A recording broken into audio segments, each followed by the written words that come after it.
Welcome back. ఫిబ్రవరిలో అంటే ఈ నెలలో క్వాడ్ సమావేశం జరగబోతోంది. ఇండియా ఈ క్వాడ్ సమావేశాన్ని హోస్ట్ చేస్తోంది. డొనాల్డ్ ట్రంప్ కూడా ఈ క్వాడ్ సమావేశానికి భారత్ రాబోతూ ఉన్నారు. ఎంజీ రావు గారు, ఇప్పటికే ట్రేడ్ డీల్ మీద రీసెంట్ గా ట్రంప్ ఒక ప్రకటన కూడా చేసిన నేపథ్యం. సో ఇక్కడ మోదీ డిప్లొమసీ గురించి మనం మాట్లాడుకోవాలి. సో విశ్వగురువుగా భారత్ని తీర్చిదిద్దడంలో మోదీ వ్యూహం ఏ రకంగా ఉంది? ఎస్ అండి, ఇప్పుడు డొనాల్డ్ ట్రంప్ ఈరోజు మనకి ఇండియాతో మాకు ట్రేడ్ డీల్ అయ్యింది, 18% టారిఫ్స్ అంటే 50% నుంచి 18%కి తగ్గిస్తున్నా అని ప్రకటించడం ఒకటి. దీనికి ముందు అంటే డొనాల్డ్ ట్రంప్ ఇండియా వస్తున్నారు, తప్పకుండా వస్తున్నారు. తర్వాత న్యూఢిల్లీలోనే EU లీడర్స్ న్యూఢిల్లీ వచ్చి నరేంద్ర మోడీ గారితో ట్రేడ్ డీల్ ఎలా సంతకాలు అయితే చేశారో అదే చిత్రాన్ని, అదే విజువల్ని మనం ఢిల్లీలో దర్శించబోతున్నాం. ఎందుకంటే డొనాల్డ్ ట్రంప్ న్యూఢిల్లీ రావడం, న్యూఢిల్లీ వచ్చినప్పుడు ఆయన ట్రేడ్ డీల్ ఇండియాతో చేసుకోవడం ఇక్కడే జరుగుతుంది.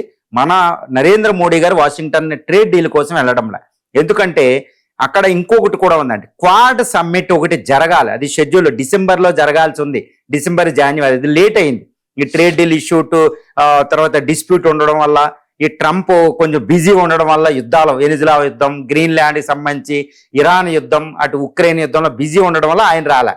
ఇదనమాట. ఇప్పుడు ఎట్టి పరిస్థితుల్లో ఆయన ఫిబ్రవరిలో ఆయన ఇండియాలో క్వాడ్ సమ్మిట్కి, ఇది జపాన్, ఆస్ట్రేలియా, ఇండియా, అమెరికా ఈ 4 దేశాల చతుర్ముఖ కూటమి ఒక డిస్కషన్ ఒకటి ఉంది, సమ్మిట్ లెవెల్ డిస్కషన్. దానికి న్యూఢిల్లీ ఆయన వస్తున్నారు. దీన్నే డొనాల్డ్ ట్రంప్ 2 నెలల క్రితం చెప్పాడు, నేనే ఐఎమ్ గోయింగ్ టు ఢిల్లీ అనుకుంటా ఆయన ఒకసారి మాట్లాడారు. ఇప్పుడు సెర్గియో గోరు ఇండియాకు వచ్చిన కొత్త అంబాసిడరు, ఆయన కూడా డొనాల్డ్ ట్రంప్ ఇండియా రాబోతున్నారు ఆయన చెప్పడం జరిగింది.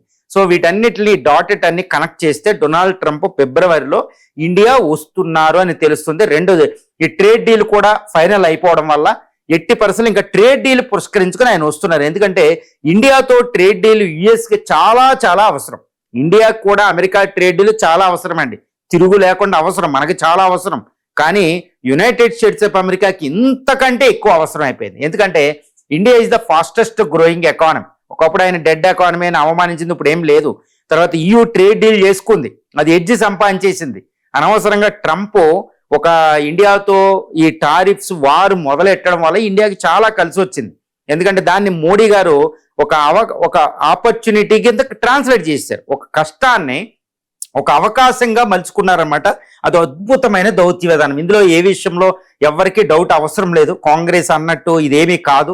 కాంగ్రెస్ అంటుందన్నమాట, మోడీ ట్రంప్కి లొంగిపోయారు, క్యాపిట్యులేట్ అనే వర్డ్ జయరాం రమేష్ గారు ఉపయోగించారు. కానీ ఈ విషయాన్ని నేను ఒప్పుకోను. ఎందుకంటే అమెరికాకి కొన్ని విషయాల్లో మనం కాంప్రమైజ్ అవ్వచ్చు ఈ ట్రేడ్ డీల్ విషయానికి సంబంధించి.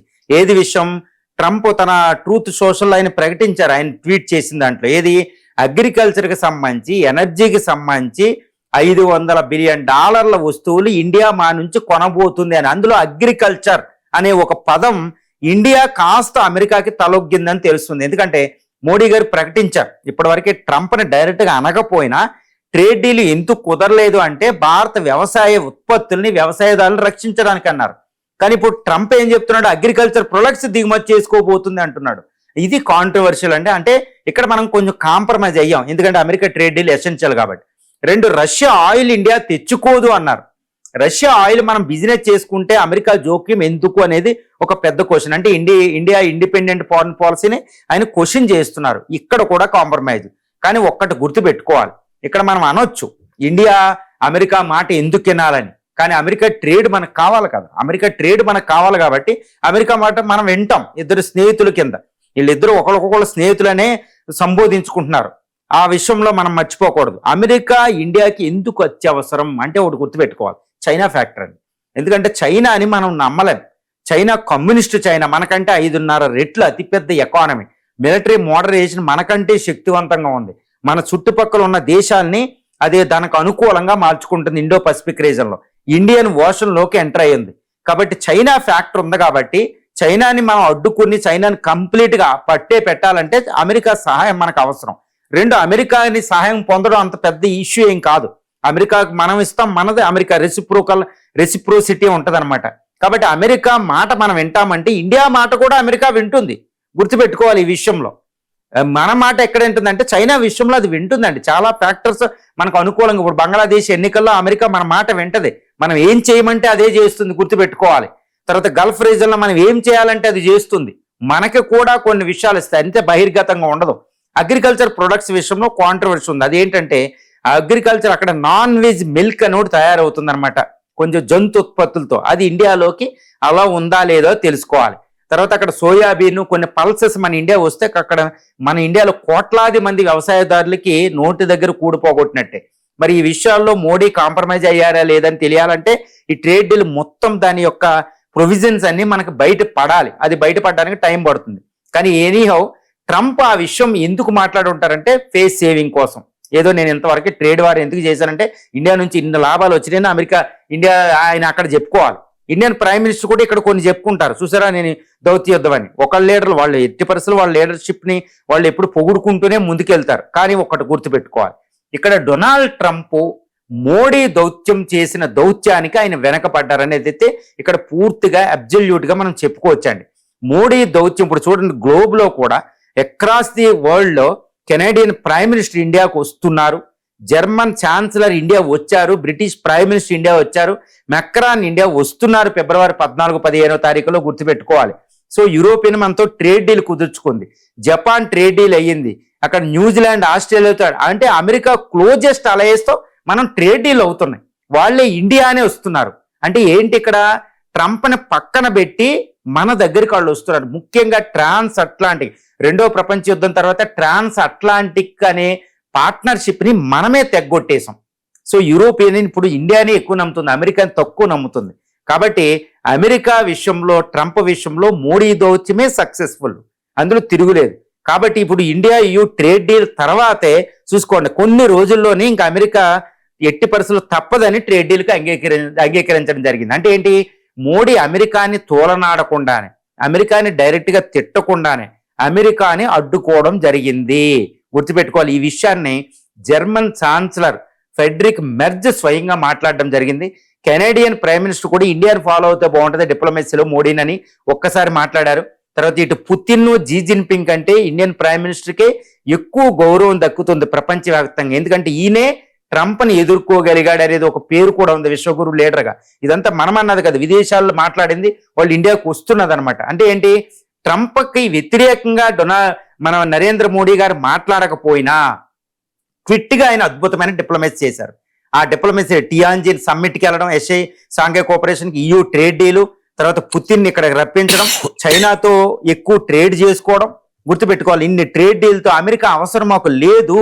ఒకవేళ ట్రేడ్ డీల్కి నువ్వు రాకపోతే ఇంకా అలాగే మొండిగా ఉంటే నీ అవసరం లేకుండానే మేము చేసేసుకుంటామని బడ్జెట్ GST 2.0 ఇవన్నీ మనం చూడొచ్చండి.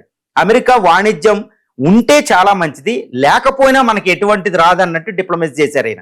అందుకే ఇంకా డొనాల్డ్ ట్రంప్ దిక్కులేని పరిస్థితుల్లో, ముఖ్యంగా చెప్పాలి అక్కడ నరవానం అలాంటి ఆయన క్యాబినెట్ మినిస్ట్రీ రోజు నోట్లో ఏమి రావాలో కూడా తెలియడంలో చూసుకోండి. JD వాన్స్ వాళ్ళు వెంటనే ట్రేడ్ డీల్ కుదుర్చుకున్నారు. అంటే ఏంటి, ఇక్కడ ఇండియా డిప్లొమసీలో Indian prime minister Trump diplomacy కంటే చాలా చాలా ఎడ్జ్, క్లియర్ కట్ ఎడ్జ్ ఇక్కడ కనపడుతుంది ఇండియా. కాబట్టి కొన్ని విషయాలు ఇచ్చి పుచ్చుకోవడం ఉంటది, కానీ ఇచ్చి పుచ్చుకోవడం ఎలా ఉంటది అనేది ఇంకా మనకు తెలియదు, రెసిప్రోసిటీ. ఇప్పటికే ట్రంప్ ఏంటంటే ఫేస్ సేవ్ కోసం ఆయన ఏదేదో చేశారు, ఏదేదో మాట్లాడారు. ఆయన ట్రూత్ సోషల్ మీట్లో మాట్లాడేది ఏది తప్పు, ఏది రైట్ కాదు, గుర్తుపెట్టుకోవాలి. అకార్డింగ్ టు అమెరికన్ మీడియాయే ఆయన గత 5 సంవత్సరాలుగా ఆయన అమెరికా అధ్యక్షుడిగా ఉన్నప్పుడు ఇప్పటివరకు 3500 అబద్ధాలు ఆడని వాళ్ళే చెప్తున్నారు. ఆయన అబద్ధం, కానీ జరిగేది వేరుంటది. మోడీ అంత తేలిగ్గా అగ్రికల్చర్ని పాడు చేసే విధంగా ఆయన దిగుమతులు ఏమి ఇక్కడికి రావు, అలా దిగుమతులు వచ్చేసేలా ఉంటే ట్రేడ్ డీల్ ఎప్పుడు అయిపోరు.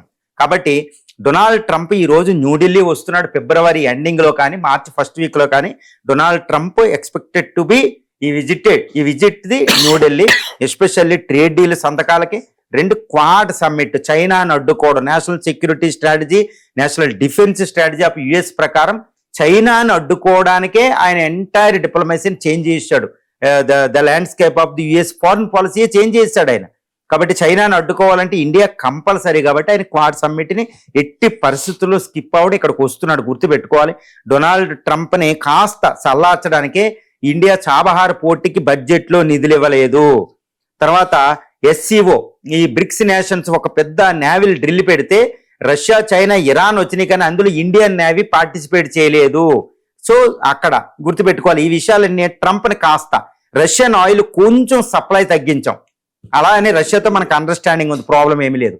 సో ఈ విధంగా ట్రంప్ని చాలా జాగ్రత్తగా ఆయన ఈగోని సాటిస్ఫై చేసాం, ఎందుకంటే ఆయన ఈగోటిస్ట్, ఆయన చాలా పెద్ద ప్రాబ్లమేటిక్, కాబట్టి ఆయన సాటిస్ఫై చేస్తూ చాలా జాగ్రత్తగా ఇండియా యుఎస్ ట్రేడ్ డీల్ చూసుకున్నాం. ఇండియా యుఎస్ ట్రేడ్ డీల్ వల్ల ఇండియన్ ఎకనామిక్ గ్రోత్ రేటు ఇంకొక 1% పెరిగే అవకాశం ఇక్కడ మనకు పుష్కలంగా ఉంది.